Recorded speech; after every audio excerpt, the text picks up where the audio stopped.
Children's Dimetapp knows the sick day struggle is real. But it doesn't have to be.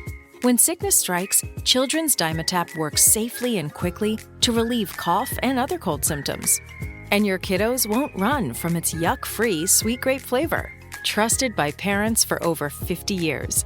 Children's Dimetapp, your stress-less sick day solution. Use as directed. This series contains adult language and descriptions of graphic violence. Listener discretion is advised.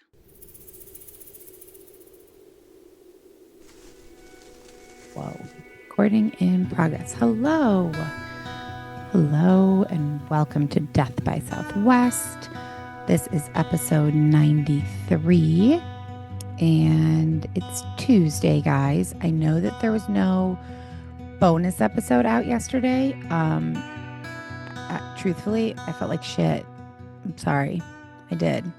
I felt nauseous and crappy, and then I tried to convince myself that it doesn't make sense to put out a bonus episode before the actual episode anyways, which I do think I convinced myself of that. Like, I do agree with that. I don't know why I've been putting out bonus episodes the day before the actual. I mean, I know that the bonus episode doesn't usually have anything to do with the actual episode anymore, but what if one day I would like it to, then it wouldn't make sense that it comes out the day before the episode, because then I'm asking you to remember like the week before if we're going to break down the episode. You know what I'm saying? I think you guys are all incredibly intelligent people, so I believe you do know what I'm saying. So all of that is to say that bonus episodes will be coming out on Wednesdays. Now, you know that I like to just switch things up to keep everybody on their toes. I wish I could show you the cat right now. It's like I put on these headphones and whip out the microphone, and Cat thinks it is party time. I'm gonna. There we go. Took some pictures that I'll post, or I'll try to remember to post. I'm fidgeting with my hair a lot because I have it in stupid pigtails right now because it's dirty. And I love you, but I wasn't going to wash it just to get on Zoom and record an episode. And also, I've destroyed it. With the blonde, from going from black to blonde, I feel like it's barely hanging on by a string. And I'm thinking about just like chopping 2 or 3 inches off the bottom so that it's like right above my shoulders. I know this is fascinating. I don't like my hair like that. Like, I like my hair really long, but it really isn't growing very long, even before I did it blonde, because apparently when you turn 40, everything just sucks and you just become an old person who can't grow hair and who, can't lose weight from their midsection and just all of these other things that I keep being told are true now that I'm in the 40s age. So that's super fun. I refuse to believe any of that, though. I think that it is possible to lose weight around my midsection, and I think it is possible to grow my hair. So I'm going to be, I don't know what I'm going to be. I'm going to be trying to do that, as I have been for a long time. I think this is nothing new. Sorry, the cat distracted me and then my brain went offline. So yes, yesterday I apologized. There was no bonus, and I didn't even like post about it. I just was like, I don't feel like it. I don't feel like opening my phone. I don't feel like saying anything to anybody. So I'm just not doing it. And that's what happened. And there will be a bonus episode tomorrow, though. I have it all ready to go. And I had a bunch of things I wanted to chit chat about. Well, a handful. But now that I'm sitting here, I'm like, you know what? Let's keep it. Let's stick to what I said I was going to do and what I've been trying to do forever, which is Tuesdays are not for talking about anything but murder and true crime. So I will save all of these little notes and thoughts that I have written down for tomorrow's bonus episode. And that way, if you hate when I do that, gosh, the camera's so close when I film these. But far away, like, how am I supposed to read if it's all the way back there? I have to keep it close. Oh, before we jump in, I just want to say thank you. I know I said it on I think I said it on Patreon, but thank you to Zeka and Micah and Natalie and Laura, who all got on our VIP Patreon. Now I can't say it. Patreon. Oh my God. Do I have to start this whole recording over? I'm not going to. Um, why can't I say it now? Patreon. There we go. Zoom cocktail hour on Friday. We had a very lovely time. Really enjoyed getting to know all of you guys better and hearing about your lives. And I thoroughly, thoroughly enjoyed it. So thank you. I had a lot of fun. I told everybody when we got on, like my free Zoom is only 40 minutes. So we got to get everything in these first 40 minutes. But then, we were having such a good time that I started it again and I thought, oh, we'll just talk for 10 more minutes. But when I started it again, we did it for another 40 and it was great. I had a really good time. And so I feel so much closer to those of you who were on. And that isn't to exclude those of you who were not on, because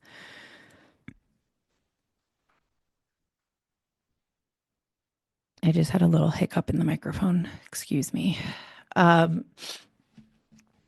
I'm a hot mess today, and I literally never use the phrase hot mess, but I am. I'm wearing a gigantic sweatshirt for those of you who aren't watching this. I look like not great, not great, but you know what? We all have those days. So this is realistic. My hair is thinning and terrible. Nothing felt comfortable today except for this giant sweatshirt. And my brain is not working in a very coherent and linear fashion right now. But I do have a really good story. So don't let this intro fool you or throw you off. I promise I'm going to pull it together for the actual storytelling, which we're going to get into in just a moment. I just wanted to say thank you to the patrons who were there.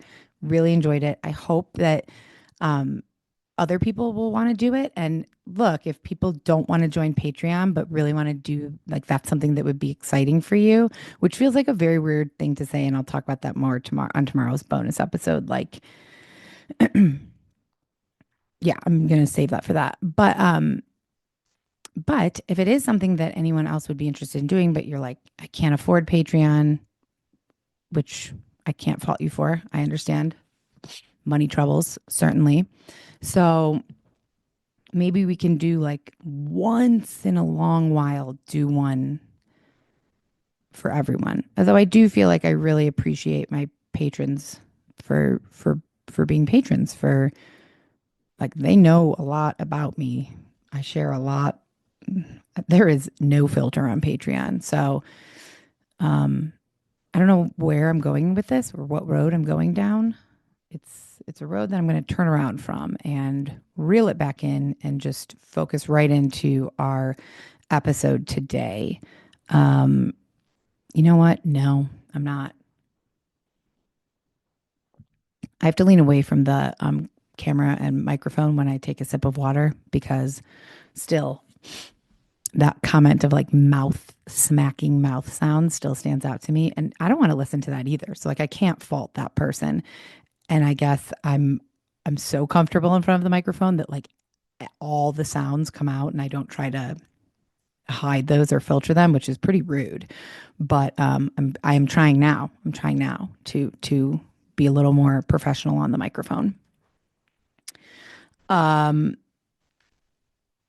with that in mind, I'm going to skip the conversation that I was just going to have about being some female things.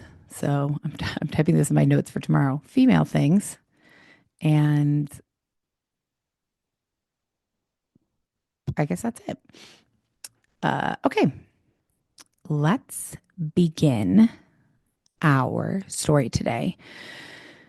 So our story today takes place in Texas, and I have a little intro. I got away from these, but I think it's a good hook. So, a dark, empty church, a masked figure dressed in police SWAT gear, casually strolling through the halls, smashing windows, and a woman completely unaware that she's walking straight into her own murder.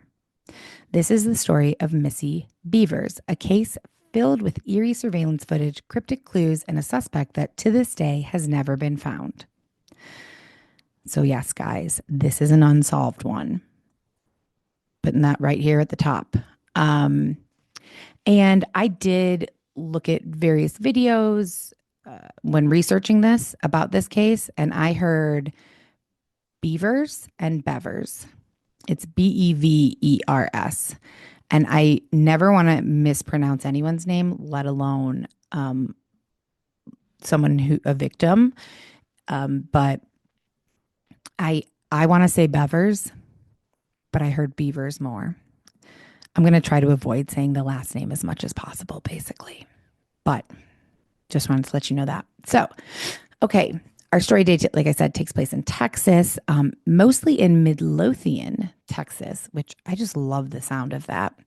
It's about 25 miles southwest of downtown Dallas. The city experienced significant growth between 2000 and 2010 with a 121% increase to a population of 18,000. That's quite a bit. It is an interesting fact about it. It's a hub for the cement industry in North Texas, housing 3 separate cement production facilities and a steel mill. And then Red Oak is where our main person and family live in Red Oak, Texas. So Red Oak is neighboring to Midlothian. It's situated along the northern edge of Ellis County, about 18 miles south of downtown Dallas. So Midlothian is southwest of Dallas. Red Oak is south of Dallas. They're neighboring cities, and they're within the Dallas-Fort Worth Metroplex, which is a word that I remember discussing from like one of the first 5 episodes, I think. We are nearing episode 100, guys. So Red Oak is a rapidly growing city, a population increasing from 4,000 to, in the year 2000, there was 4,000 people living there. In the year 2010, there was 10,000 people living there. So it sounds like both of these cities grew a lot from 2000 to 2010, which, I mean, probably most places grew in that time. But as of July 2023, the estimated population was 18,000.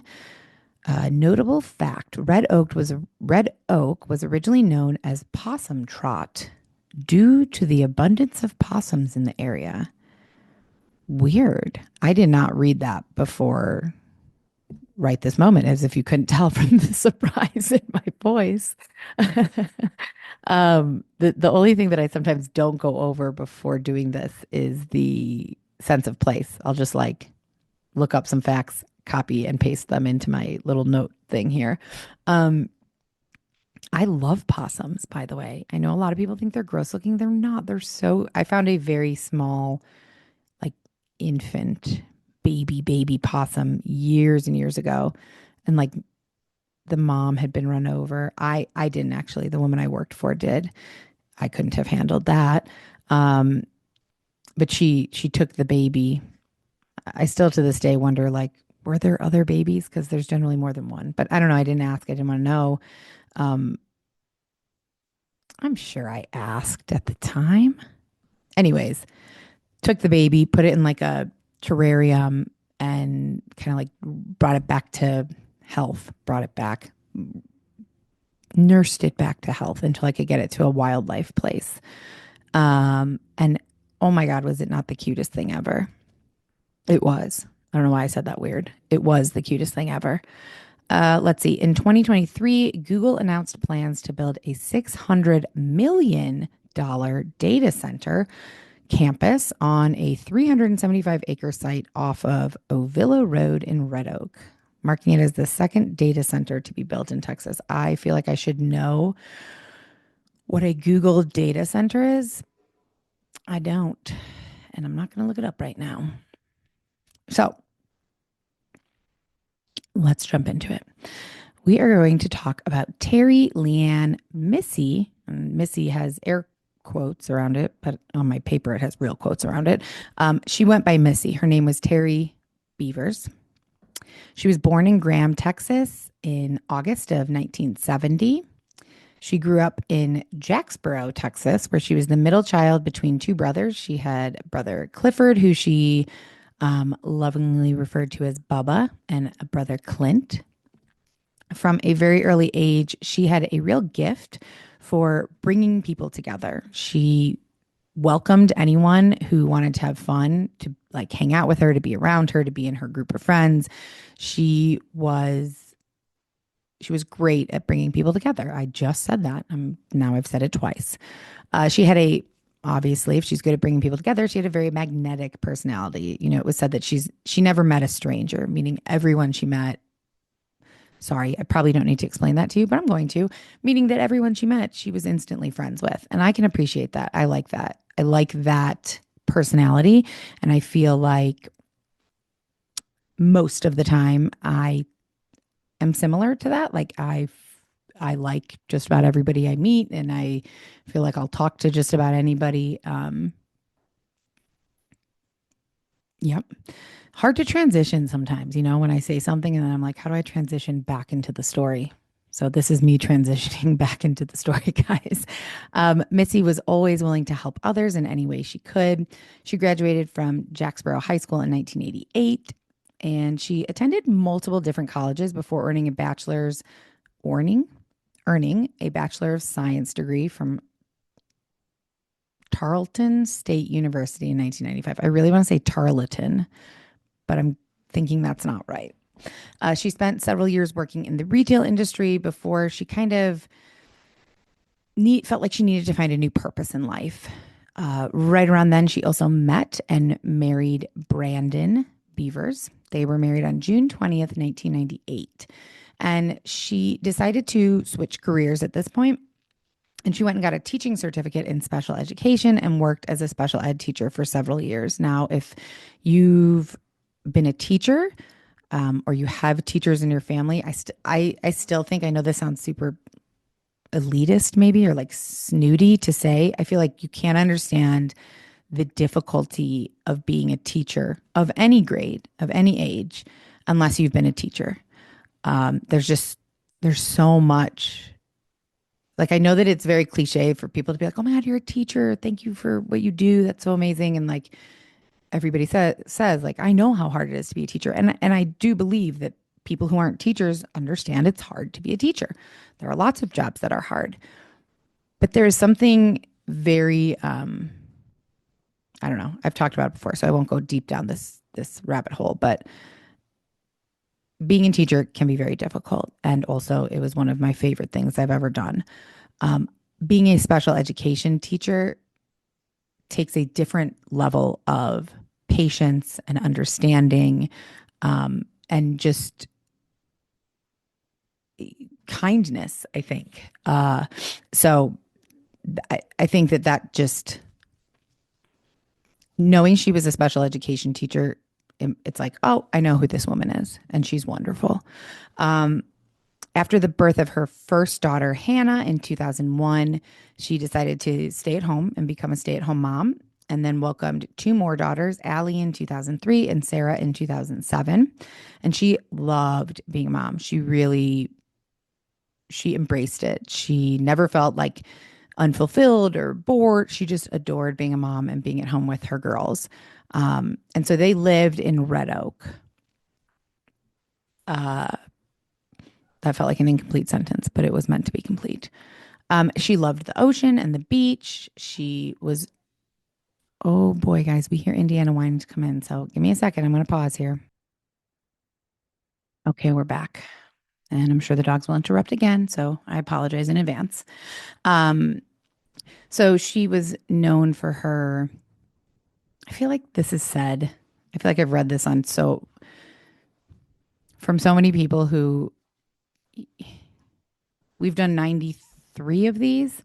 I feel like at least 90 of them in every episode. It's like they were known for their beautiful smile, and they could light up a room, and they could be friends with anybody, like things like that. which is obviously makes sense. You want to say the nicest things about somebody once they've passed. And with her, I'm sure that it was true. It sounds like it was. People who knew her said that if she set her mind to something, like nothing could stand in her way, no matter what. And in her later years, she found a real passion for fitness. She first kind of transformed her own health and body and then wanted to help others do the same. So she became a Camp Gladiator fitness instructor. And this was for her more than just physical fitness. She wanted to be able to, through physical fitness, help people become stronger mentally, emotionally, and spiritually, in addition to physically, which I think is lovely. Who doesn't like that? She loved God. She loved being a mom, loved her husband. She always was encouraging her daughters to dream big and to believe in themselves and to never give up. And in her obituary, it said, to those who knew her, she was more than a trainer, teacher, mother, or friend. She was a true inspiration. And she just sounds like such a lovely woman, which is sad that I'm about to tell you this story that I'm about to tell you. Hold on, guys. Just making it a little bigger here. My old over 40 eyes are struggling. So we are going to flash back to Monday, April 18th of 2016. Missy was scheduled to lead an early morning session of her Camp Gladiator fitness class at Creekside Church of Christ. So this was in Midlothian, Texas. So Missy, so she's living in Red Oak. If you draw a straight line between Red Oak and Midlothian, it's about 11 miles. But depending on your specific starting and ending point, anywhere from 16, 17, 18 miles. It took about 20 to 25 minutes by car. So Missy's fitness class started at 5 a.m., but she had to get there early to set up. She always liked to be there at least like 30, 45 minutes early. Plus she had a 25-minute drive. So, she's waking up early. She's waking up at like 3:30, if not earlier. But she loved doing this, so that was not a problem for her. So she arrived at the church, Creekside Church of Christ, in Midlothian at 4:18 a.m. And even though her class started at 5, her students would usually arrive anytime between 4:35 and 5 a.m. So she had, 15, 20 minutes until she could expect some students to start kind of trailing in. Now, it was a terrible rainstorm the night before, and still this morning, there was a lot of rain happening in Midlothian. And so usually the class was held in the church's parking lot, but she put up a Facebook message the night before explaining to her students that even if the rain didn't clear up, that they would be doing class inside. So class would go on even with the rain. So the morning of April 18th, about 4:18 in the morning, she starts walking into the church. It's still raining outside. And when she gets in, she is confronted by something that she never expected. Within minutes of walking into the church, she is brutally ambushed. Shortly before 5 a.m., Missy's students begin arriving at Creekside Church. They're all dressed in their workout gear. They're ready for their boot camp class. It's still dark out, but they are excited. Like the students, Missy had the ability, like her enthusiasm and passion for this was contagious, and it encouraged and inspired people to be excited. Most people aren't that excited to go do like a boot camp at 5 a.m., but these people were because of Missy. So they're in their workout clothes. They're really excited, and they're expecting to walk in to the church and see their always peppy fitness instructor. But instead, they walk in and are absolutely distraught to find Missy not setting up for class, but laying on the floor surrounded by blood and broken glass. And no one wants to touch her, of course, but from what they can see, it looks like she's not breathing. They aren't sure, but they immediately call 911.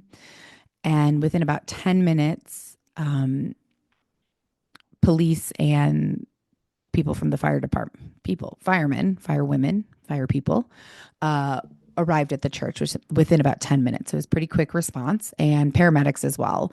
And unfortunately, the paramedics pretty quickly confirmed what the students feared, that Missy was, in fact, dead.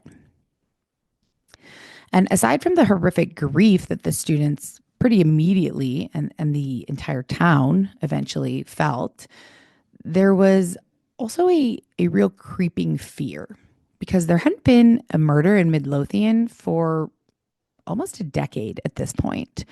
Murders were kind of seen as being part of, like, Dallas, Fort Worth, Houston, Austin, like the bigger cities, not Midlothian. But apparently murders do happen in Midlothian, because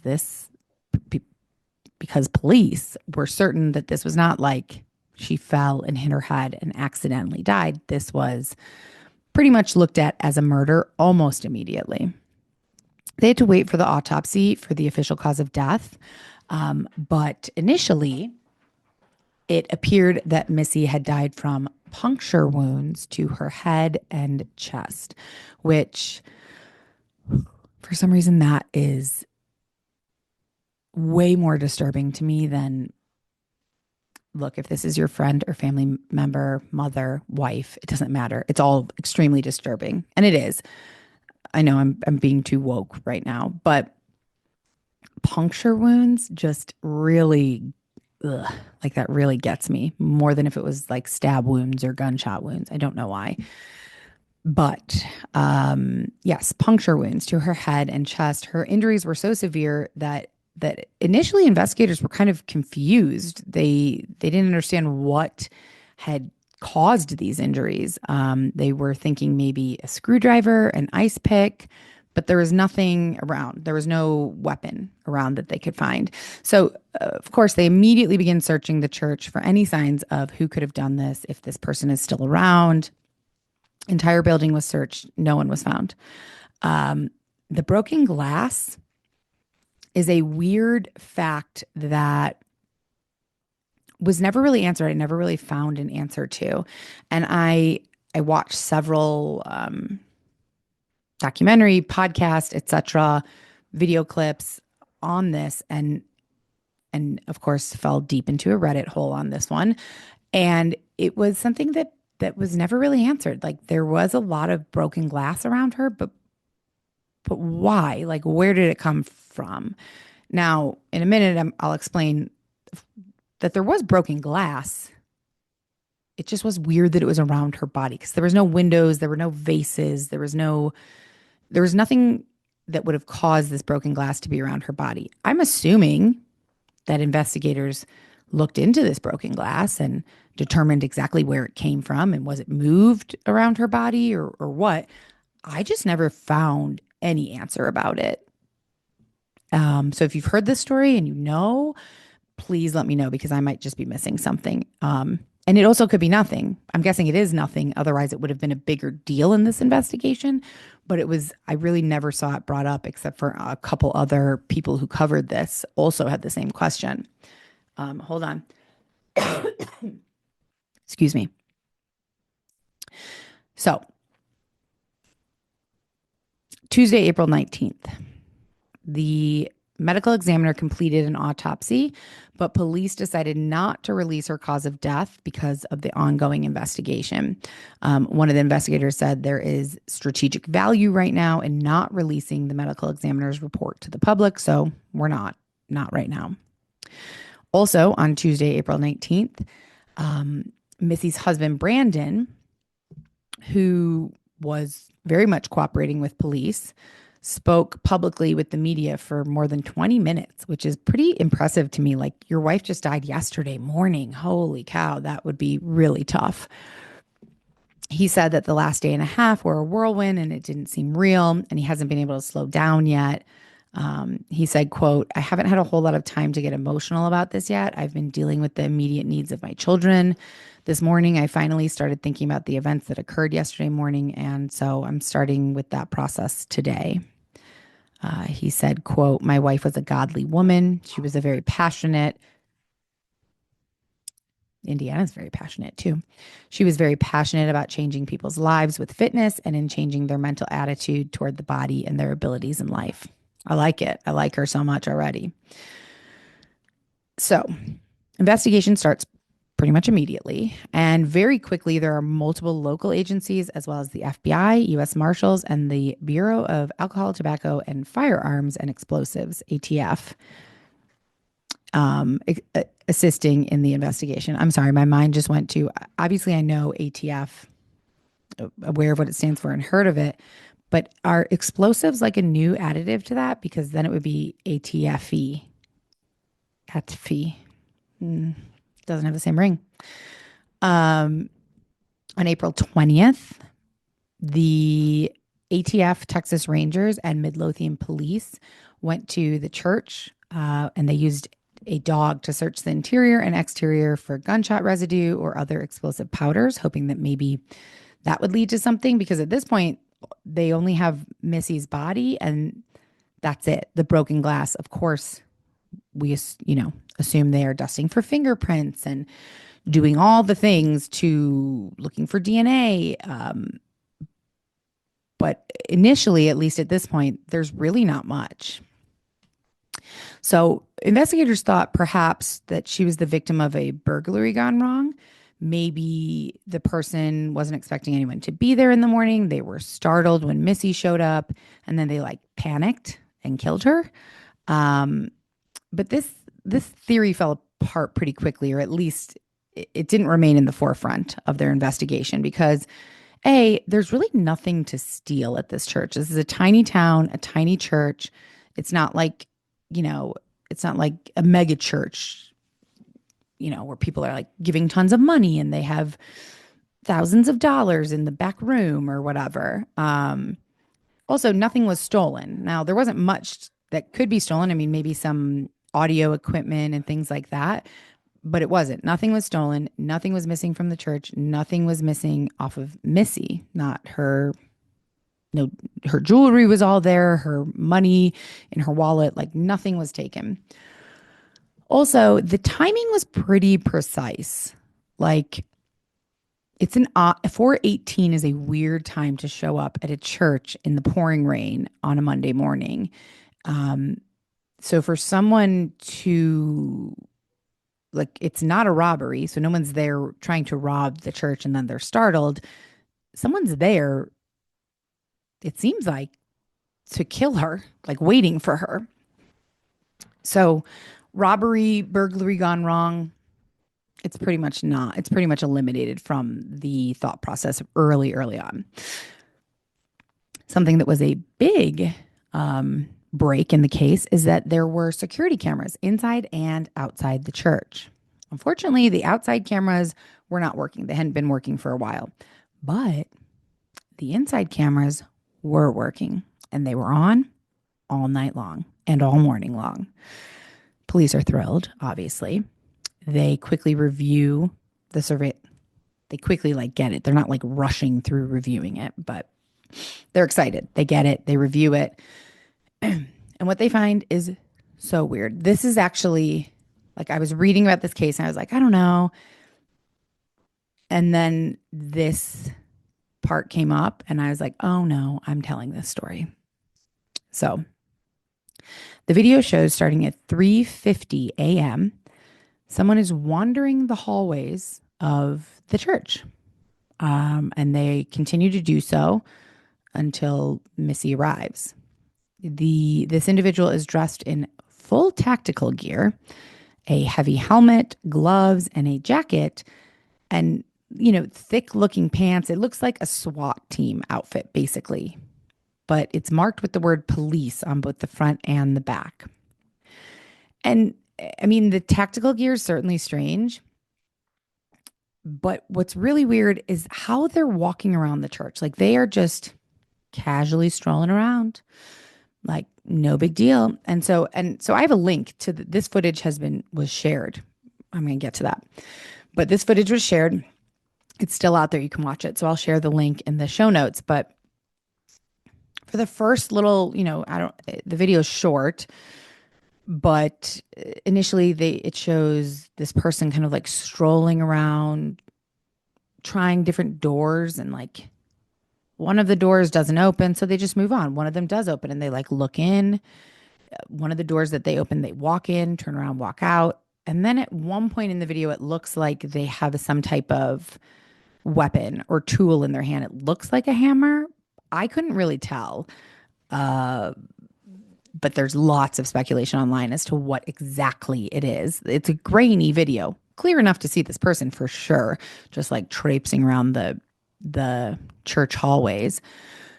But then it looks like they're also breaking. Like when they can't get into a door, they break the window. But then they just kind of like walk away. It's not like they break the window and then go in and you see them coming out with like bags of stuff. You know, it just feels really arbitrary, really random. I should put the video in this video. I'm going to do that.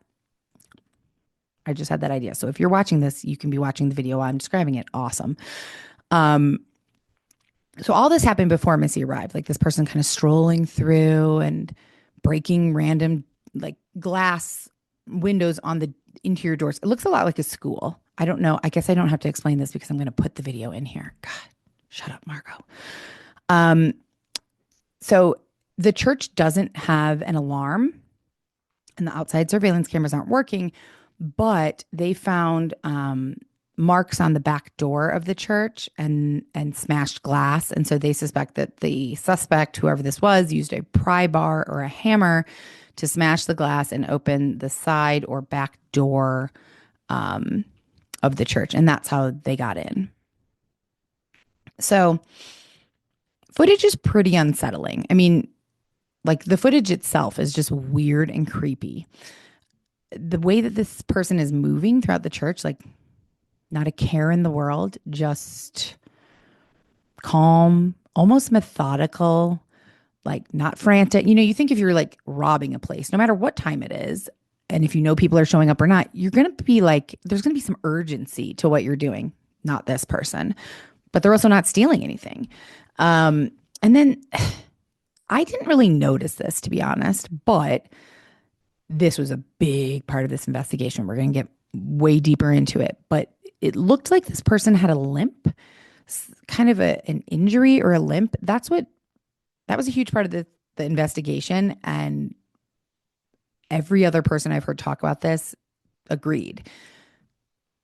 I don't know that I do. Like I watched it a couple times and I just thought, I mean, it looks like they're wearing bulky pants and maybe it's impacting the way that they're walking.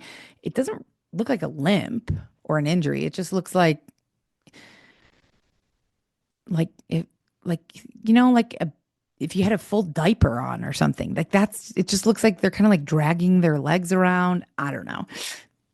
What do you think? You tell me what you think. And unfortunately from this video, it was also unsettling that you couldn't tell who this was because of the full tactical gear. So police were like, well, we're going to release it to the public because maybe someone will come forward and say like, oh, I know who that is based on the way they're walking or based on that gear that they're wearing. So police released this to the public and specifically said to the public, please note the specific gait with which the person walks. Of course, within hours of this being released on YouTube, the police department was inundated with tips from the public. FBI and U.S. Marshal's office had to kind of like step in and field the calls because there was just such an overwhelming amount. The police also told the public when they released this, you know, from the video, we're able to determine that the person is between 5'2" and 5'8". Their feet predominantly point outward and they walk with a limp. Dallas News called this limp a distinctive gait that was maybe caused by a possible foot or leg injury. Again, I didn't see that way, but what do I know? Not much. So the police are like, this is it. This is the person. This is the murderer. This is our killer. The public is very quickly, some of the public is very quickly convinced this might be a woman by the way that they walk, which again, I didn't see it.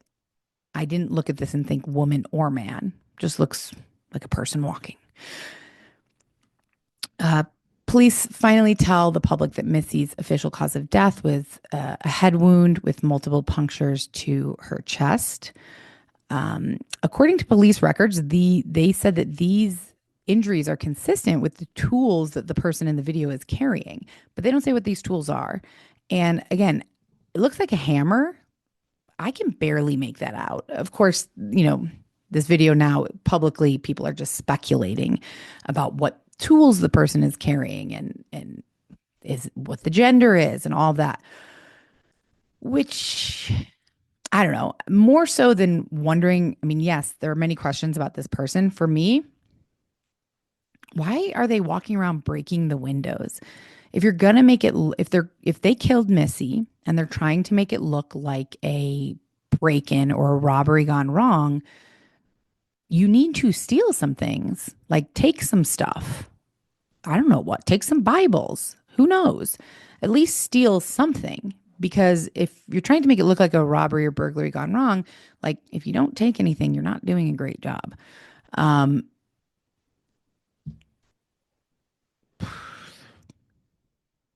It's just feels very peculiar. The other thing that was weird about this is that I didn't like it. Maybe it just wasn't released, but I didn't read anything anywhere about Missy being caught on video. And that was there, like I saw no mention of it. And maybe maybe there was no cameras where she was found. And like that's as far as she got before she was killed. I don't know. That's where my mind went though. Like why wasn't her murder caught on video?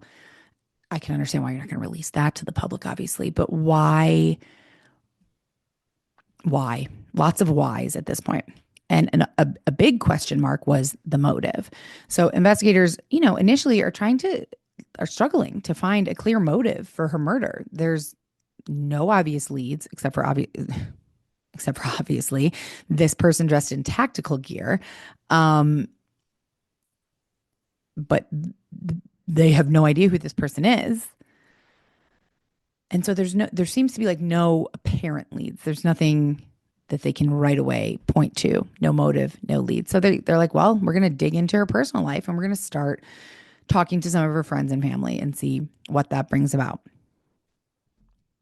One person that they talked to pretty early on was Mark Garcia. He was a workout buddy of Terry's. Sorry, I have her in here as Terry sometimes, but Missy's. They worked out pretty regularly together at a nearby gym. And in recent weeks, he said that she didn't really seem like herself. He was quoted as saying she seemed a little more reserved. I don't think she was at the wrong place at the wrong time. I feel like someone was after her.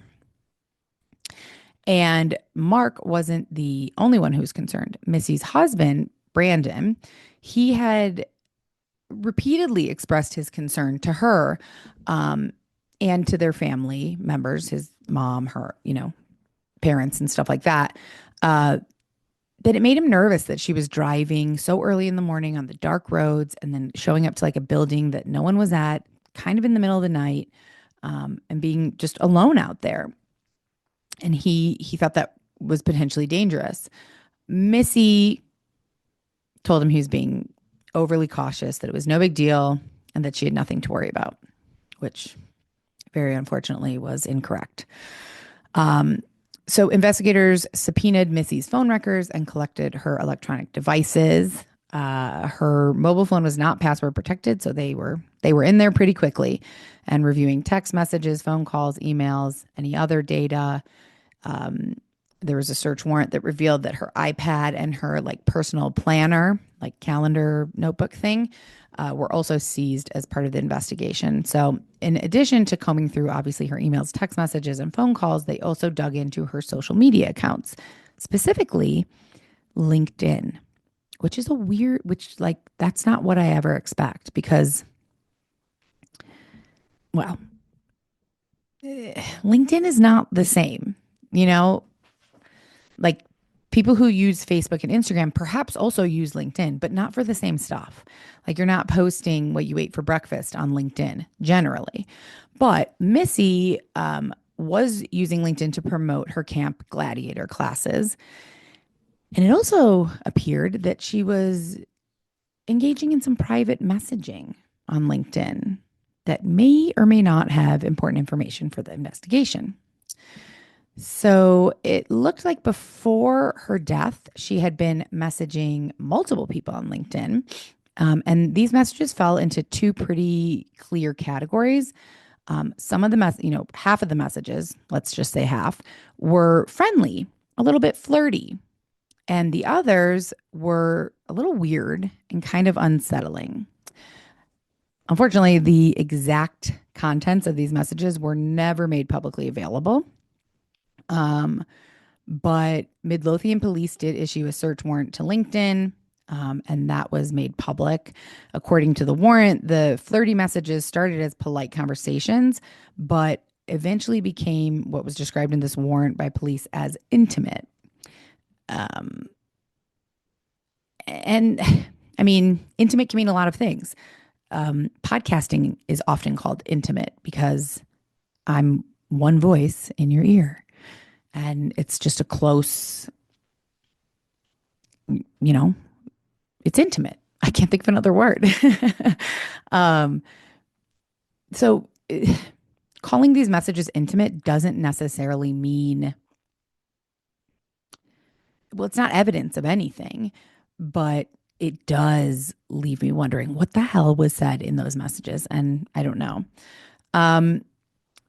But the warrant also went into detail about how Missy showed some of these creepy messages to one of her friends. And her friend basically said, yeah, these are super weird.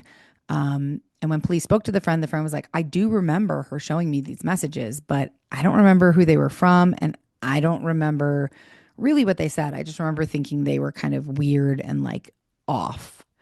But that's as much as I personally know. And that's as much as I could find. Police, like I said, didn't release the contents or the sender's identity. But they knew who the sender was because the search warrant revealed that the sender was a man that Missy didn't know. It feels like I'm missing something here. It feels like there's another detail that should be included, but there isn't. And also strange, we've had social media be a factor, I think, in cases that we've covered before. Rarely LinkedIn, though. It's just like not the most common. So that's interesting. But LinkedIn wasn't the only social media platform that Missy was active on. Police noted that she was very active on kind of across the board of social media because she was promoting her Camp Gladiator classes. So just to dig a little bit deeper into this, Camp Gladiator, it's not a gym. There's no like location for it. It's a company and a boot camp. And if you are hired on as a trainer, you are essentially responsible. Like you're teaching the Camp Gladiator fitness, but you have to find where to do it. You're doing it in parks, churches, event centers. Like you have to come up with your own place. So the trainers that were hired, they aren't full-time employees. They're independent contractors. So they're handling everything on their own, scheduling, locations, marketing the classes. So if you are kind of your own business and you're your own marketing team and all of that, there's two things that really kind of add up to success. Well, I'm sure a lot of things that add up to success, but visibility and self-promotion are really important. So like Missy had to be putting herself out there. She had to be approachable and friendly and draw people in, which she was naturally good at. So this was a good fit for her. But she also had to keep up with her online engagement, like social media. It's a blessing and a curse to have social media because it's a great way for people to market themselves without having to pay someone else to do it. But it's a lot of work and you have to be consistent, which she was. She was good at it. So because she was her brand, basically, she was required to share a lot of details about herself and her classes, specifically, including times and locations across all public platforms, which means that if I'm looking to kill Missy, that makes it pretty easy because I know where she is and when a lot of the time because she's posting it online, which is why I'm a big, well, this is not why, but I am a big proponent of like, do not share your location with anything on your phone, any apps, anything. Maybe share it with like your best friend in case you get kidnapped. They'll know where you are. Like my location, the only person I share my location with is Jackie because if I get taken, she'll hopefully be able to find me. Hopefully I won't get taken though. So anyone could find where Missy was most of the time. And if we will recall, remember the night before she was killed, she posted on Facebook reminding everyone that, like, even though it's raining, we're still going to do class. We're just going to do it inside the church. So lots of people, I mean, that was public. Lots of people, basically anyone could have found out where she was that morning. So investigators are of course following up on the leads with LinkedIn, but that's really like as far as public information goes, we don't know what's happening with that at this point. They're also continuing to follow up with people closest to Missy, her friends, her family. And one of those people that they started with was, as we know, almost always they start with the spouse. So they immediately started looking at Missy's husband, Brandon. Brandon was devastated, but he is doing his best to keep it together for their 3 daughters. And when police spoke with him, he said that he was out of town in Mississippi on a fishing trip when she was killed. Brandon worked in sporting goods, some type of sporting goods sales. So he traveled, he went on different kind of sporting trips for his job. So police had to verify this, of course, but for now they took him at face value. Others, of course, you know, this case is immediately thrust into the public realm pretty quickly because of the video that they post like within the first week of her being killed. So people are involved. The public is involved in this, and the public isn't so sure that Brandon is not involved. There were a lot of theories floating around that the trip was just a cover up for her murder. Police aren't going there yet. And when they asked Brandon, do you know anyone who might want to harm Missy? He said no. Like he couldn't literally think of one person who possibly could have any reason to target her, let alone murder her. He did say that he was always uneasy about her early morning classes, being alone in the dark, empty building, wasn't safe. And he said that, you know, he thought he got through to her a little bit because she did carry a gun in her car, and police did find that gun. It was registered in her name in her car, I think in the glove compartment. But I don't think that this means that she was like feeling unsafe or worried or anything like that, because it's Texas. And similarly, Arizona is similar to Texas in the sense that it's pretty normal to have a gun. Like I regularly see people in Costco walking around with guns on their waistband. Like having a gun and keeping it in your car or keeping it on your person when you're just like going out and about in the world here is not really that weird. Now I lived in Georgia for a while and I never saw somebody walk around with a gun on, really. So it's just different places. I don't think that her having a gun in her car necessarily means that she felt unsafe, because if she really felt unsafe, wouldn't she carry that gun into the building with her, not just leave it in her car? That's just my thought. So police continue talking to Brandon, trying to get kind of a picture of their marriage. And he tells police, our marriage was strong. We've been married for almost 20 years. Things are great. And while investigators, again, are taking him at face value right now, they also realize that things are not always as they seem. So they don't necessarily have a reason to doubt Brandon at this point, but they're verifying everything he said and keeping a close watch on him just in case. But while they're keeping a watch on Brandon, someone else very close to Missy does something kind of shocking to police. So on April 22nd, this is, we're talking 4 days after she was murdered, Missy's father-in-law, Randy, brought a white, long-sleeved women's shirt that was covered in blood to a local dry cleaner. I'm pausing because, like, for dramatic effect, I just like, I want to shake this man and be like, what are you doing? Whether this is or isn't what it appears to be. Hold on, guys. Sorry, I got to pull my long headphone wire up because it's getting wrapped around my leg. Um, Either this is what it seems to be and it's like Missy's blood and you killed her and like what are you doing, this is a really weird way to come clean about it, or it's not and it's unrelated, but like hold off, dude. Throw the shirt away, buy a new one. Like what are you doing? I just It just seems really odd to me. um so Randy told the employee that the blood was because he was breaking up a dog fight, but the employee was like, I'm not so sure about that. Like, it's a very small town. He knew what was going on. He knew about Missy's murder. Everybody knew about Missy's murder, and he knew who Randy was. Like, he knew that they were related. So this is not like some random guy coming in with a bloody shirt who probably has nothing to do with Missy. No, this is her father-in-law. So the employee was like, "This doesn't feel right," and contacted the police. So the police obtained a search warrant for the dry cleaners. And according to the warrant, the shirt, once they were able to obtain the shirt, it was partially cleaned off before it was even brought into the cleaners.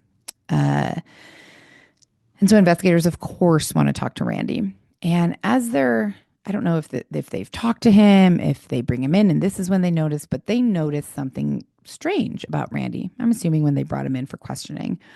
When he walked, his arms swung in kind of a similar manner, and both him and a similar manner to the person in that video in the SWAT in the tactical gear, and him, both Randy and the person in that video walked with their toes slightly outward.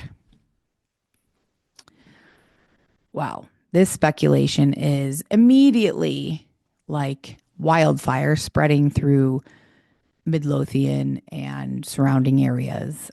And people are convinced that this is not a coincidence, that this must be Missy's killer. Randy is sticking to his story that he told police. He was in California when Missy was murdered.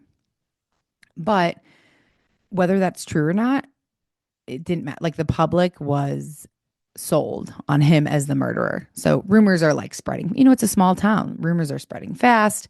And the public is just, there is a heavy suspicion lingering around Brandon and Randy. So the like walking thing, you know, in the court of public opinion, so to speak, this is enough to like put Randy away. And he's, you know, he's insisting the blood on the shirt is from a dog fight. The public did not believe this. But Brandon's sister, Randy's daughter, Christy, backed this story up and said the dog fight happened at her house. It was completely legitimate. And as soon as the dry cleaners search warrant, like the search warrant for the dry cleaners became public on the 27th, so about 5 days later, Brandon, Randy, the whole family went to the media and addressed the media, wanting to clear the air. Brandon said the warrant is a non-issue. We want to get ahead of these rumors. We don't want this to spiral further out of control. But, you know, when the internet or the public, you know, grasps onto something and like believes, you know how it goes. I don't need to explain this, and I'm not doing a good job anyways. It spread. It was not a good situation for Randy and Brandon, which I know I just laughed, but in reality, how awful. Like you just lost your wife, your daughter-in-law. And, you know, Brandon had to know police were going to look at him because that's just what happens. But but also his dad, and then not just look at them, but like be dragged through the internet because of the public is convinced that you did it. But they stood by their story. They're like, we have nothing to hide, you know, think what you want. I think they handled it really well. They publicly thanked the dry cleaners for being so cautious and diligent that they reported the bloodstained shirt. They, Brandon and Randy encouraged the public, said, please come forward with any information you have. Even if you think it's going to go nowhere, even if it has to do with us, yes, come forward. We want any information. And, we didn't have anything to do with this. So it takes a few days, but the police they test the blood on the shirt and it is canine blood. They were then able to verify that Randy did take his injured dog to the vet for an emergency treatment. Sadly, and I wish I didn't know this, and sorry, guys, I know that my patrons, Micah and Laura and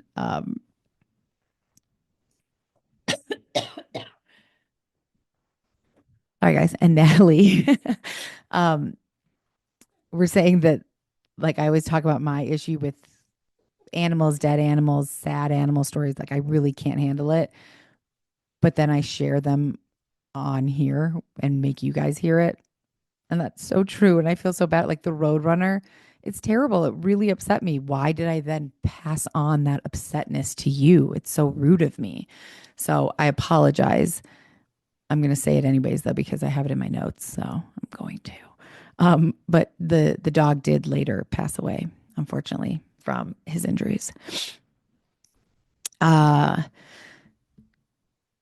even after they confirmed that the blood was canine, and they confirmed that Randy took the dog to the vet, and it all seemed to check out. It was pretty obvious that Randy was telling the truth. It was confirmed that he was in California. Police decided to just dig a little bit deeper into the in-laws. And I read that and I was like, really? I feel like you could be spending your time looking for someone who's more likely the murderer than the in-laws. But I'm not a police investigator. So police are now getting frustrated. There's a dead end with Randy, a dead end with Brandon. They don't know who the person is in this video. There's seemingly no evidence left behind at the church. They don't even specifically, well, at least as far as I know, they don't know specifically what the murder weapon was, but they could have just not released that. So they're frustrated. They're like, what? Where are we going with this? And then a few days later, cell phone records from both Missy and Brandon come back, like detailed cell phone records. And these reveal some new details and they cast a little bit of a different light on Brandon and Missy's marriage. So initially, Brandon told police that him and Missy were in a great place. Like they were strong, everything was good, no real issues.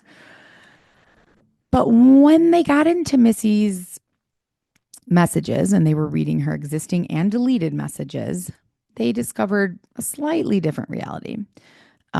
Text messages revealed that the couple was struggling pretty significantly with financial problems and that they were also struggling with issues of infidelity, which now presents itself as a possible motive. So they had this new information. They obtained another search warrant for Missy's cell carrier because they wanted more details about her digital interactions.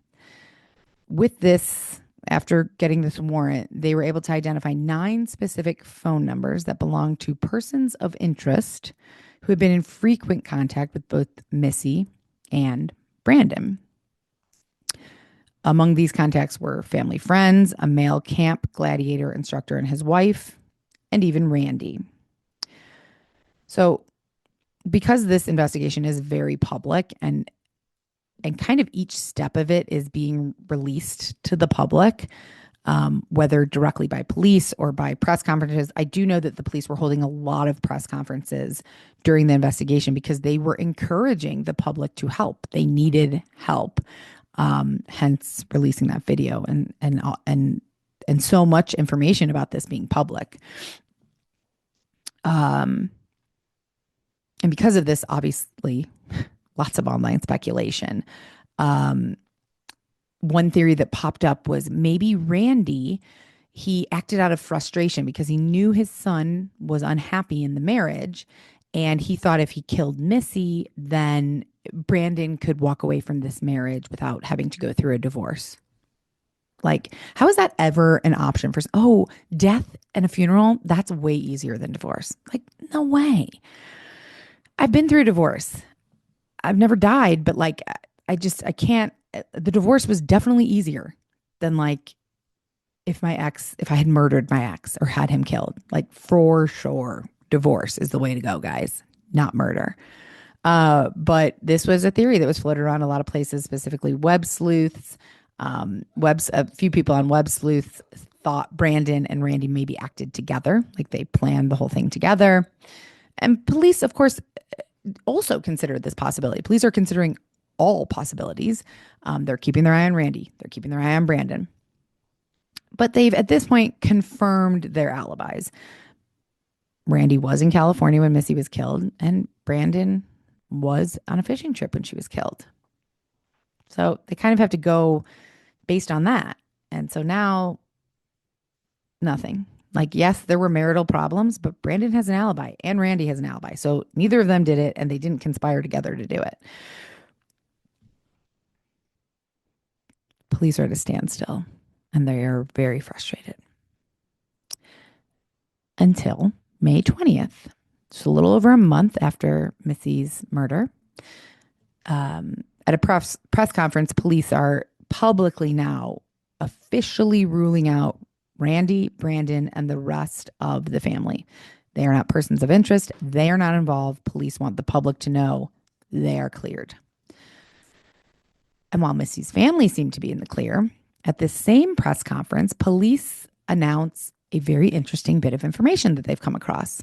They announced that they are now looking for a new vehicle of interest, a silver Nissan Altima built between 2010 and 2012, possibly with an oval-shaped bumper sticker. Now, I read this and I was like, well, what? The outside cameras weren't working. And they were not. But surveillance footage from a sporting goods store nearby was working. And it captured a vehicle moving through the area in the early hours of April 18th. The footage, which was also released to the public, and I will include that. Well, I guess I could put that on this video as well. It shows a car entering the parking lot at 1:58 a.m. and leaving at 2:04 a.m., meaning they were there for like 6-ish minutes. The car turned into the parking lot, and as it turned in, it turned its headlights off. That's weird. And that stood out to investigators as well. The vehicle kind of circled around the lot, seemingly in an aimless manner. Like there were, I know I have this somewhere in here. There were a bunch of different camera angles. So I'm assuming different cameras and camera angles from this sporting goods store. Now, I'm not, I read this as this car is in the church parking lot. But I read one account where they were saying, no, this is the sporting goods parking lot. It's just really close to the church. I don't know. The video quality is not great, and it was raining, so they couldn't get a license plate. They couldn't see any details like that, which made me wonder, like, how did you see a oval-shaped sticker on the back if you couldn't make out the license plate? But I couldn't see either of those things.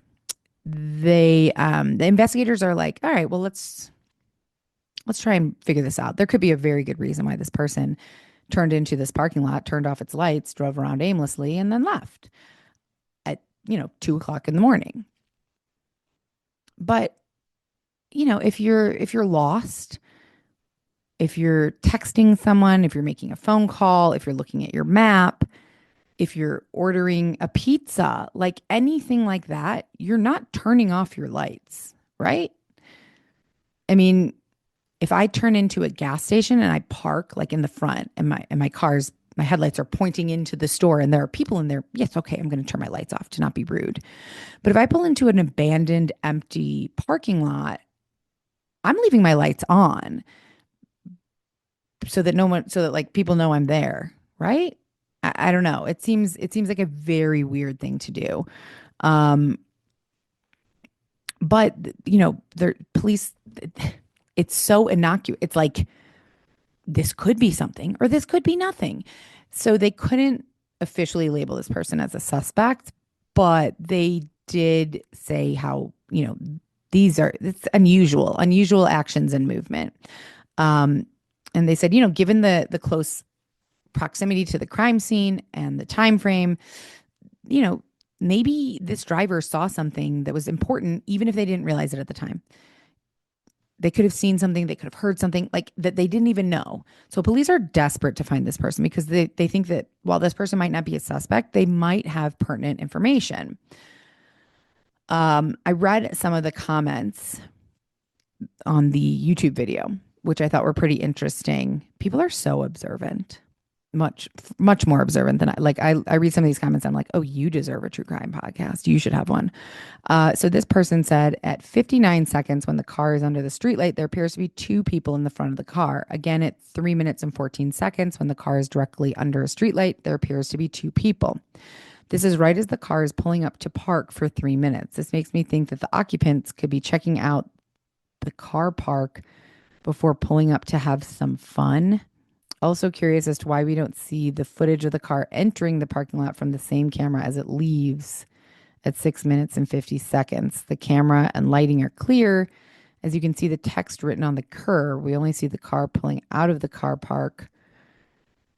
This angle, perhaps the footage might hold a partial plate. I'm assuming it doesn't, or police probably would have seen that.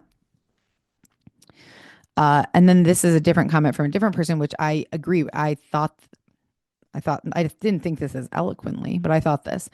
This person says, what makes this the most strange is that the driver hasn't come forward unless they're keeping it private unless the police are keeping it private due to an ongoing investigation. But if a video of you driving suspiciously through a lot is floating around a murder case and you had nothing to do with it, why not come forward? If maybe you were out of town and lost, then a quick call to the police department would easily clear this up. This person says, I think the car is key. Missy's case is stuck with me, hoping they get it solved. And I really agree with this. Like if I see my car on the news, like we're dying to talk to this driver in relation to a murder case, I'm marching myself into the police station. Like take my fingerprints, take my statement, go check out my car. I didn't do any, like, as long as I didn't do anything, immediately. And this was everywhere. This video was it was on YouTube, it was on the news, it was everywhere. So I agree. There's no reason for this person to not come forward unless they're hiding something, which makes it more annoying that even after receiving over 1,000 tips, no credible information emerged regarding this suspicious vehicle. Even with the FBI assistance, this is what initially seemed like a pretty straightforward case. Like this person was murdered. We're going to be able to figure it out. There's surveillance cameras, no problem. So it seemed like open shut. We're going to get this person. And very quickly it turned pretty cold. Months went by, no major breakthroughs, no information. And the case seemed to kind of be slipping further and further into cold case territory until late 2016, when a name kept surfacing in police tips. So the tip line, this name kept popping up. And this name would, at least for a while, change the direction of the investigation. And the name was Bobby. And Bobby was a former police officer. So in December 2016, police obtained a search warrant for Bobby's home. And while the details of this warrant were initially sealed, a public records request later revealed what investigators were looking into. So some guy put in a FOIA request, I think, and then released it to the public. And so Bobby had served as a tactical officer in nearby Lancaster, Texas. And he did tell police, because police find him and talk to him. He told police, yeah, I still own some of my tactical gear. And yeah, it's similar to what was seen in that church footage, but it doesn't fit me anymore. It was also revealed that Bobby was on the police radar much, much earlier than previously known. He had even voluntarily interviewed with investigators in early May, when Randy was like under suspicion for the bloody shirt. So police already talked to Bobby, but that just wasn't public knowledge. So after getting all these tips about him, they wanted to talk to him again. And there were several reasons. Obviously, the tactical gear was kind of weird. He attended services at Creekside Church of Christ, the same church where Missy was killed. So he was familiar with the building. He also worked as a licensed security guard, doing all different kinds of events. And he was a security guard at Missy's very publicized funeral, which, as we've seen in many of these cases, weirdly, I hate it, but like you kill somebody and then you go to their funeral because you want to, lots of different reasons, but none of them are good reasons. So yeah, okay, weird. The weirdest thing was that he had a very distinctive limp. It very closely resembled kind of the walk of the person in that surveillance footage. So police couldn't actually tell the difference. They couldn't tell if it was the same or if it was a different limp. So they consulted a forensic podiatrist to analyze his walk against the walk that was seen in the video.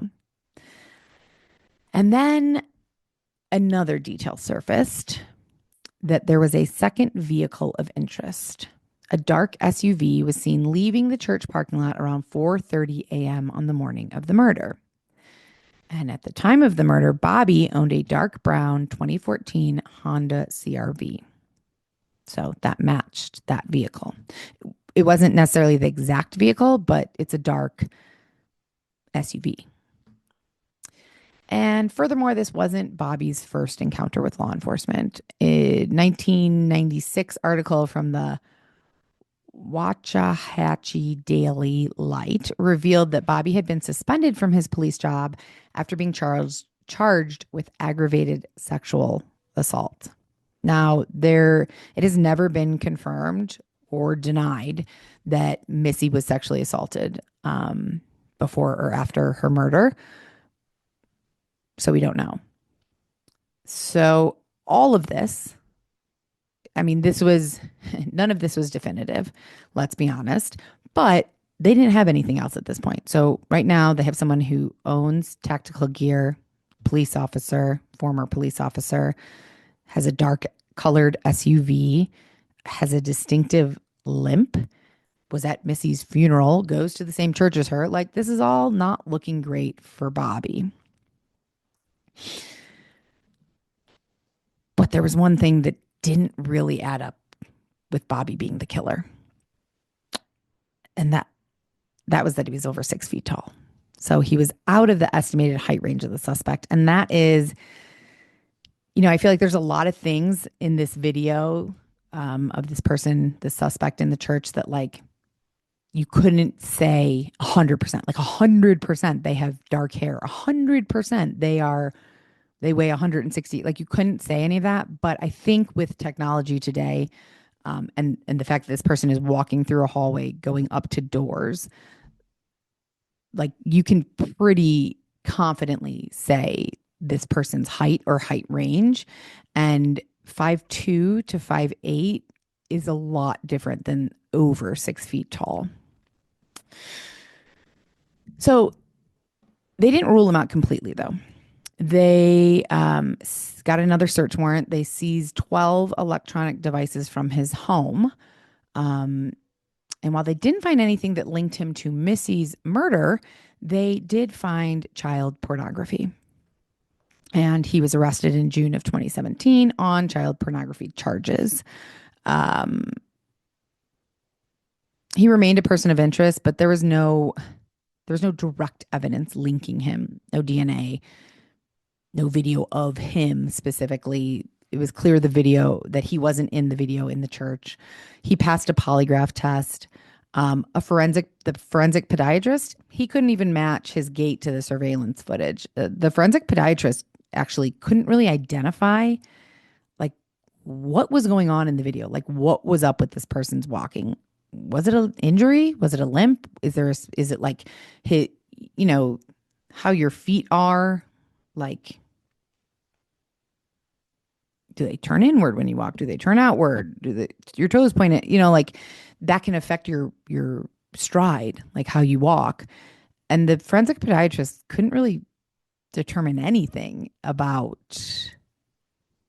this person in the video's walk. But a little bit more on that in a minute. And then furthermore, Bobby's alibi for the night of the murder ultimately checked out. He was held in jail for about 70 days while they were investigating all this, but he was eventually released. This is a side note, but fairly concerning that there was no public record of him being listed on the Texas sex offender registry. So how? Because he was arrested on child pornography, but he's not listed as, I don't know.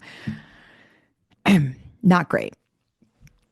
So he was never charged. He was never charged in connection with Missy's murder. And eventually he was officially ruled out as even a person of interest. And this turned out to be yet another dead end. And even though the official investigation was kind of now really at a standstill, the public was not done with this. They were determined to figure out who did this to Missy. The online forums, web sleuths, Reddit, social media, it all was exploding at this point with speculation. People in Midlothian, Texas, and well beyond Texas were really digging into this case. And nothing was really off limits. You can find just about anything on the internet these days, and there are people who are quite good at digging. So names, addresses, personal information, there was nothing off limits with the kind of the public's approach to investigating this case. And it seemed harmless initially, for sure. And in fact, it was something the police encouraged early on in this investigation. But now we're a year into it, and things are getting a little bit out of control. And then even later, this was not revealed until later. This was in an interview in 2019. But Missy's daughter, Hannah, said in an interview that she had been receiving Facebook messages from strangers that were straight out accusing her father of murdering her mother and other just vicious accusations that had no basis in fact. The online frenzy and kind of the way that people were reaching out to Missy's family so brazenly, it became so intense that the assistant chief of police publicly urged people to stop spreading these baseless theories, warning that reckless speculation ruins lives.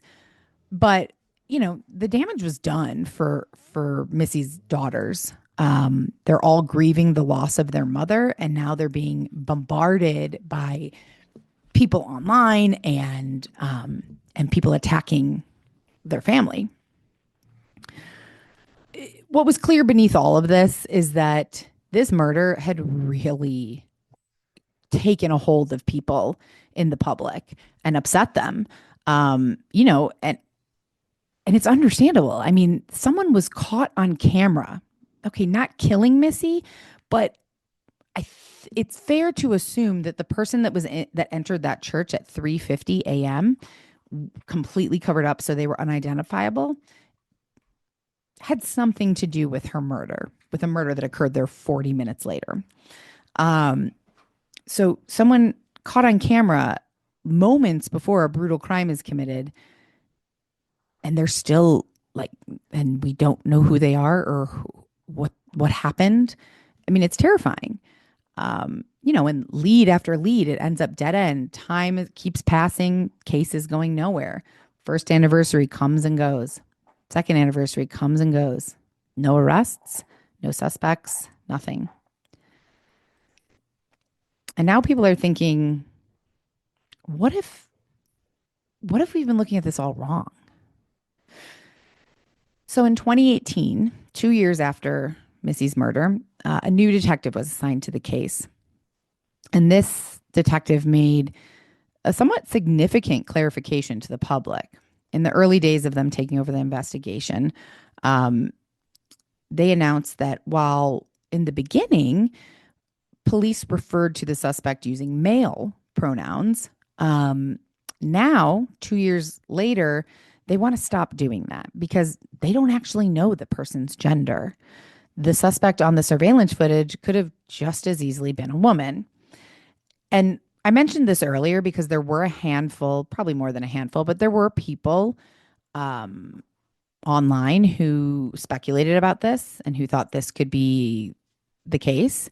Um, but there was a lot of people who overlooked this. Missy's husband never overlooked this, though. He said that this was something that he thought could have been a possibility from the start. Back in 2016, he actually told People magazine that he believed Missy was killed by a woman who knew her. He didn't know who. But he said, and in this interview, he said, the evidence that makes me believe it was a woman is that Missy's wedding ring was still on her finger and that nothing had been stolen. So it's really unclear why this detail about her wedding ring being there like links to the idea of a female suspect. Sorry, guys. And I actually listened to a little bit from Crime Junkie did this story years ago. And I was trying to find more information about why Brandon thought the fact that the wedding ring was still on meant that it was a woman. I really couldn't find anything except for they do discuss it on Crime Junkie. And they couldn't figure it out either. They were like, why would the wedding ring being there mean that it's a woman murderer and not a man? So the only thing I thought is that if it was a man who was like in love with her, maybe he would have taken the wedding ring and thrown it away or something like that because it reminded him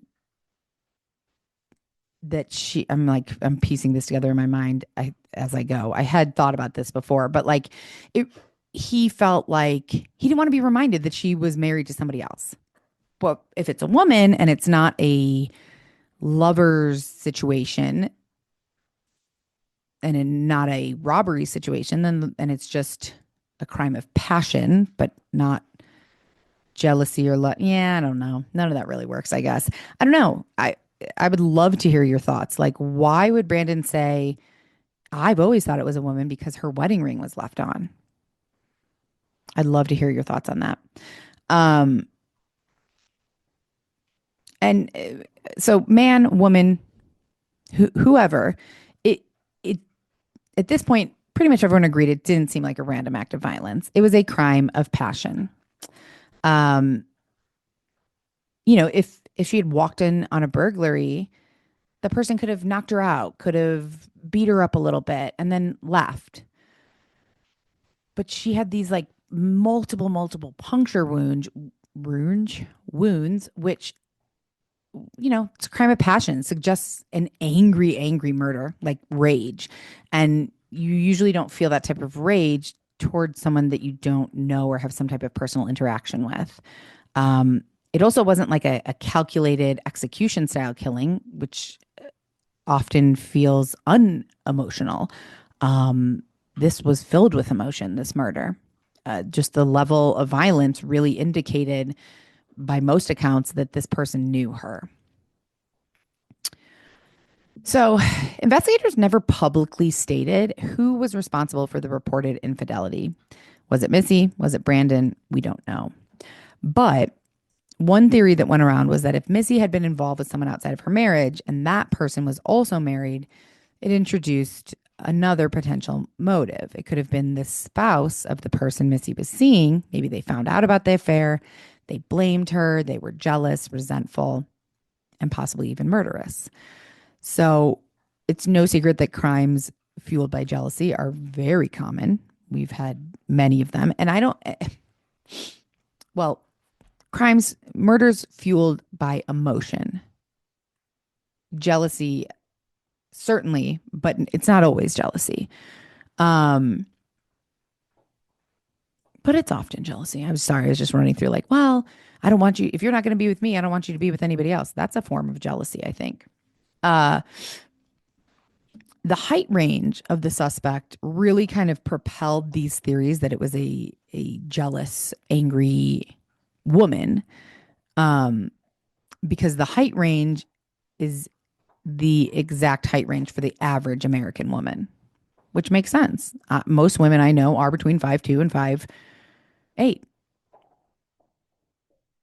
I'm 5'3". I think Jenna's 5'9". So she's outside the norm. She couldn't be the murderer. Um, so that height was troubling for people. People really wanted to believe that it was a woman based on the height.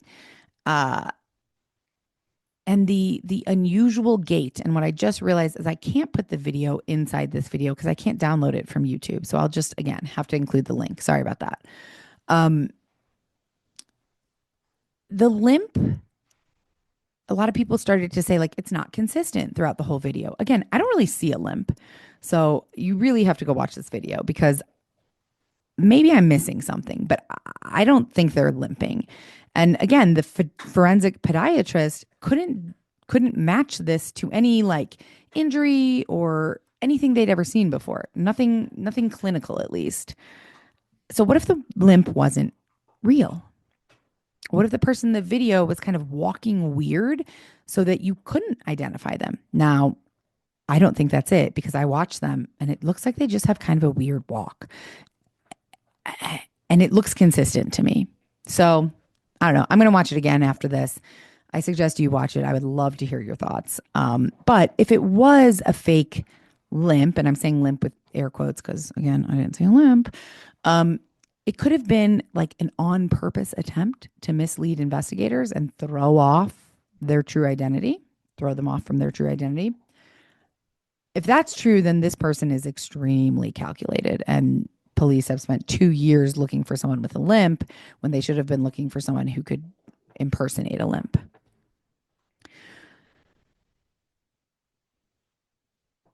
All of this basically amounts to the fact that there are a ton of unanswered questions. Is it a man? Is it a woman? If it's not about money, then what's it about? Who killed her and why? And sadly, as you know, I do not have answers to these questions, and no one does because no one has ever been arrested, and the case remains unsolved. The FBI, Texas Rangers, local law enforcement, they have all spent years combing through phone records, video footage, and countless other clues, and they've investigated hundreds of leads. But the identity of that person in the tactical gear is still unknown. And I don't know. I think maybe if it were as straightforward as like a wife who was mad that Missy was secretly dating her husband or something like that, wouldn't it have been discovered by now? I mean, they had warrants. They were in every video, every text message. They knew everything. And nothing pointed to that one way or the other. I mean, the fact that that this is unsolved, that they're still searching, it just feels like there's something more or something less even. And by that, I mean, it wasn't a scorned lover. It had nothing to do with her husband, her family. It was a random crazy psychopath who knew of Missy, maybe watched her from afar, maybe stalked her and killed her. And it was as simple as that. And then disappeared into the night, never to be seen or heard from again. Again, I know that's unlikely because people who kill usually kill again and they'll eventually mess up and like that. But I don't know. It's not like there was no, I guess evidence is not the right word, but it's not like they had nothing to go on. Like Brandon cooperated. Missy's whole family cooperated. They were in every email, social media, text message, cell phone carrier. They saw everything. And Brandon's too. They went through all of his stuff too. And yes, there were some problems in the marriage, but you would think that there would be some type of message to someone, to a lover, that would indicate or take them down that path. And there wasn't. Some people still to this day are speculating that it was a hired hit. or that it was a completely random, unhinged person in tactical gear, which I don't know. I don't know. What do you guys think? Do you think it was like a calculated attack, someone who was in a jealous rage, or just someone random who maybe was stalking her? I don't know. I don't know. This one is gonna get me because I really did think it was gonna go like 8 different ways as I was researching, and then it didn't. So it's very, very sad though, and very unsettling because somewhere out there, the person who killed Missy is still free. And after nearly 9 years here, Missy's murder remains one of the most bizarre and haunting unsolved cases in Texas history. So if you have any information that could help bring Missy's killer to justice, you can contact Midlothian Crime Stoppers at 972-937-7297 or Midlothian Tip Line at 972-775-7624. And I, of course, would love to hear your thoughts on this case. And hopefully I did it justice telling this story. I think that especially for these cases that are unsolved, there you can't have too many podcasts covering them. You know, sometimes doing the cases that are solved, it does feel, I don't know, you know, we've talked about like, are we sensationalizing these murders? How did the family feel? And then I think about how I would feel. I feel shitty doing this. I guess not shitty enough that I've stopped, but for these unsolved ones, I would imagine, at least I do think, like if one of my loved ones were killed, I would absolutely want as many podcasts, as many datelines. Sorry, guys, that's Indiana. To cover this, because you never know. Someone might listen, someone might hear it, it might trigger something in somebody's memory. I don't know. But my thoughts and prayers go out to Missy's family. And I hope that this person is brought to justice one day. And I want to thank you guys for listening. Love you. I obviously have to go because Indiana is going to, I mean, she's going to lose her mind. I don't know. I think it's dinner time, so she's hungry. So I'm going to go feed the dogs. But thank you guys for listening. There will be a new crime story tomorrow, a mini crime story. It takes place in Michigan, so it's not Southwest. We're going to call it Midwest, Death by Midwest. And that's it. I have to go before Indiana's head explodes everywhere. Thank you guys for listening. If you have a moment and you think about it, please leave a review on Apple. It really, really does help. You can now leave a comment on Spotify. And that's it. Indiana, you want to say hi? Indiana, you want to say hi? Here. Oh, my goodness. Oh, my goodness. Okay, guys, I'm going to go feed them. I hope you are having a beautiful Tuesday. I love you all. Thank you so much for sticking with me on this true crime and just like true life journey that I'm on here on Death by Southwest. And I'll talk to you guys soon. Bye. Death by Southwest is hosted by Jenna Schneider and Margot Carmichael. Executive produced by Margot Carmichael. Produced by Jenna Schneider. Audio editing and sound design by Margot Carmichael. Music by Soundstripe. And a special thanks to Edward R. Murrow for letting us borrow his famous sign-off phrase, "Good night and good luck."